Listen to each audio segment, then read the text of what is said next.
Tem jogos que não precisam de placar elástico para dizer muita coisa. Tem partidas em que o silêncio do estádio fala mais alto do que qualquer grito de gol. E foi exatamente assim que aquela noite começou.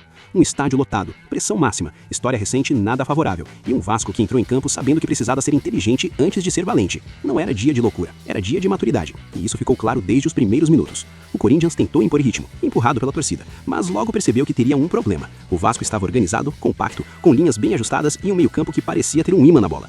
Cada tentativa corintiana esbarrava em um bloqueio, em uma antecipação, em um posicionamento correto. O tempo passava e o que se via era um jogo cada vez mais controlado pelo time carioca, mesmo atuando fora de casa.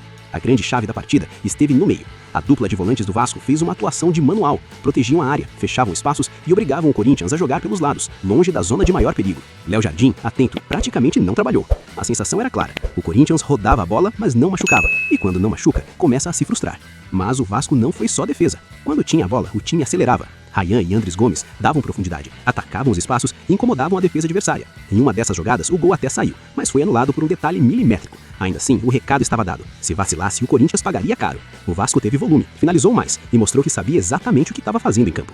No segundo tempo, o roteiro seguiu parecido. Controle emocional, marcação firme e inteligência para escolher o momento certo de atacar. Faltou apenas um pouco mais de capricho na última decisão. A bola chegou, as chances apareceram, mas o placar insistiu em não se mexer. Mesmo assim, a superioridade estratégica era evidente. O Vasco jogava como quem entende o tamanho da decisão. As mudanças vieram tarde, como é característica do treinador, e nem assim o panorama mudou. Quando o Corinthians tentou uma pressão final, encontrou um Vasco sereno, seguro, consciente. A defesa afastava tudo, o tempo corria e a sensação de missão cumprida começava a tomar conta.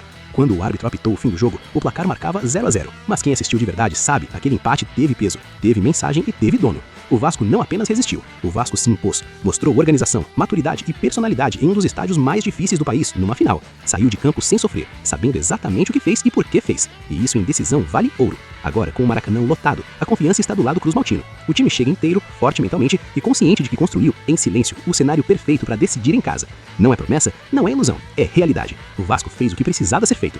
Agora, o título depende apenas do que ele já mostrou que sabe fazer. Se você curtiu essa análise, deixa o like, se inscreve no canal e comenta. Depois dessa atuação, você acredita que o Vasco levanta a taça?